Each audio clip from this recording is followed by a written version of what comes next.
Vamos falar sobre os militares. Tem uma reportagem bem interessante do nosso colega aqui, José Roberto de Toledo, a respeito dos gastos com viúvas e órfãos de generais, que ganham mais do que todos os 90 mil cabos e soldados da ativa juntos. O UOL teve acesso aos dados de pagamentos do Exército nos últimos 4 anos. No ano passado foram pagos 3 bilhões e 800 milhões de reais em aposentadorias e pensões e para os salários dos generais da ativa, em torno de 100 milhões de reais. Nos últimos 4 anos, o Brasil gastou 94 bilhões de reais para pagar pensões a herdeiros de militares.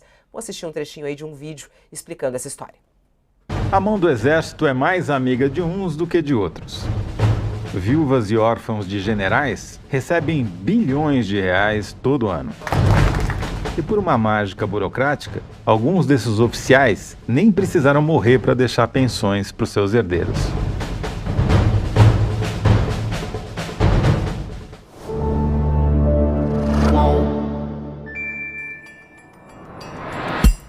O Brasil tem tantos generais na ativa quanto o Exército dos Estados Unidos.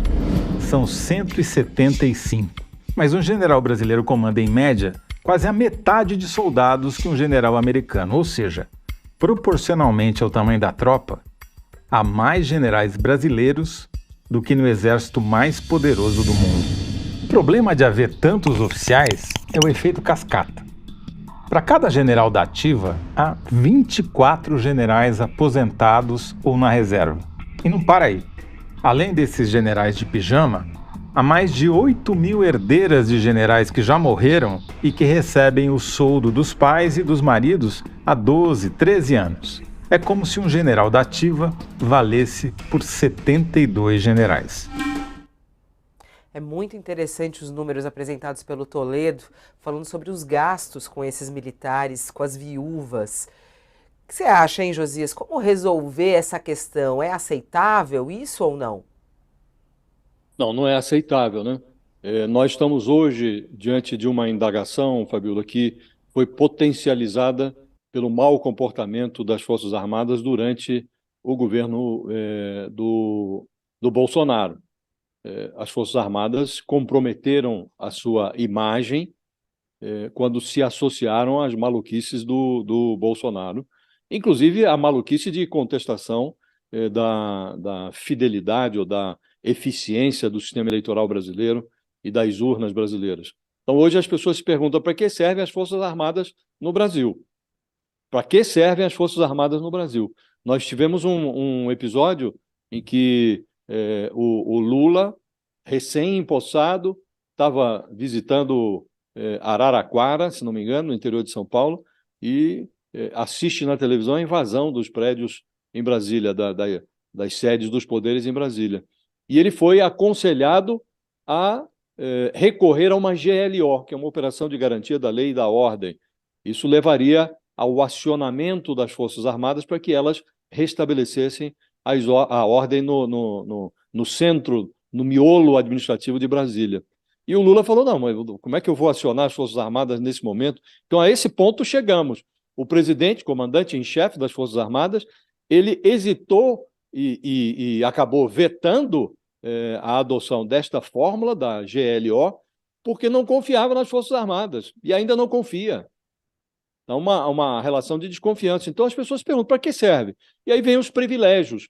Os privilégios, Fabiola, quando eles se institucionalizam, eles se convertem de imoralidade em religião, viram uma religião.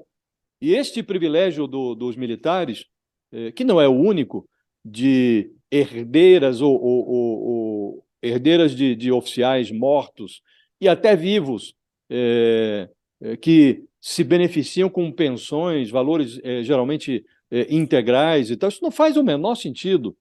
Isto é uma agressão à inteligência alheia. E algumas elas ficam sem, elas evitam casar. Todo mundo sabe que estão amaziadas, que têm companheiros que vivem com os seus parceiros, mas elas evitam oficializar a união, porque se ela se casa, a filha de um oficial, a filha de um general, a filha de um almirante, a filha de um brigadeiro, ela perde este privilégio.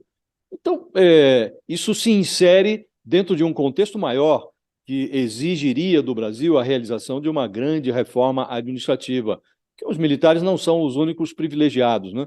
Há hoje no Brasil juízes ganhando mais de 100 mil reais, alguns mais de 300 mil reais. Os juízes criam privilégios para si mesmos. Durante a reforma da Previdência, os militares foram beneficiados com, em vez de uma redução na aposentadoria, eles foram beneficiados com aumentos, com reajustes. Então, há um problema que nós precisamos enfrentar, e esse problema foi potencializado durante o governo Bolsonaro, porque o Bolsonaro ele atraiu a cumplicidade dos militares, providenciando privilégios adicionais. Houve militares recebendo também mais de 300 mil reais por mês durante o governo militar, durante o governo militar mais civil da história, que foi o governo Bolsonaro. Então, é preciso que esse problema, Fabíola, seja tratado de forma perene. Para que isso ocorresse, seria necessário discutir uma reforma administrativa. Isso vai acontecer? Não. Então, nós vamos continuar convivendo com essa atrocidade administrativa. Voltando aqui para a reportagem do Toledo, ele fala que foram 94 bilhões de reais para pagar essas pensões aos herdeiros, né, de militares nos últimos 4 anos, considerando todas as patentes. Para a gente ir fazendo uma conta, isso aí seria um dinheiro suficiente para pagar o Bolsa Família mais 3 milhões de famílias por período, né? Só esse valor dos últimos 4 anos. E aí é interessante, porque todo mundo está perguntando aqui, mas que absurdo, até quando a gente vai pagar esse dinheiro para as viúvas dos militares? Aí fala, olha, por que isso acontece e até quando vamos pagar essa conta? A maior parte do dinheiro usado para pagar as pensões aos herdeiros de militares vem do Tesouro. Elas começaram a ser pagas em 1939 às sobreviventes da Guerra do Paraguai e às suas viúvas. Pouco depois, suas filhas começaram a herdar as pensões das mães que morriam, que é o que o Josias estava contando, né? Essa coisa que passa de filha para filha, né? De certa maneira, de herdeiro para herdeiro. Em 2001, o governo finalmente cortou o benefício, mas só para quem entrou nas Forças Armadas a partir daquele ano, ou seja, de 2001, e manteve o privilégio até para quem estava na academia militar e ainda nem tinha filhos. Uma projeção do Ministério da Defesa, a partir da expectativa média de vida das viúvas e dos herdeiros, faz uma conta que a gente vai pagar essa conta até 2096. Até 2096, Chico Alves. Você acha que é possível reverter isso ou não? Vamos com essa continha aí até 2096. Olha, eu sou mais pessimista que o Josias. O Josias diz que talvez uma reforma administrativa até pudesse e tal, né?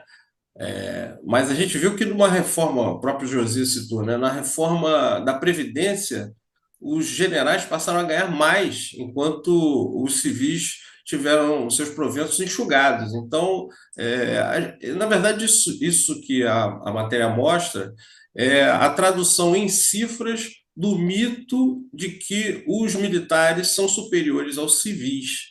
Esse mito está valendo há décadas, talvez até há séculos, na cultura brasileira, na sociedade brasileira, e os militares, os oficiais em especial, se acham muito mais honestos, muito mais patriotas, muito mais preparados do que os civis, e por isso eles acham que devem ganhar mais do que o restante da população. Enquanto eles defendem, quando estão em algum cargo governamental, que os gastos com outros setores sejam enxugados, os gastos com o pagamento de militares sempre são expandidos. Ou seja, e de uma forma muito, muito vergonhosa. É a mamata que eles apontam na política, que, por exemplo, o general Heleno e outros apontavam no Centrão, tem a mamata, é um tipo de mamata institucionalizado dos militares.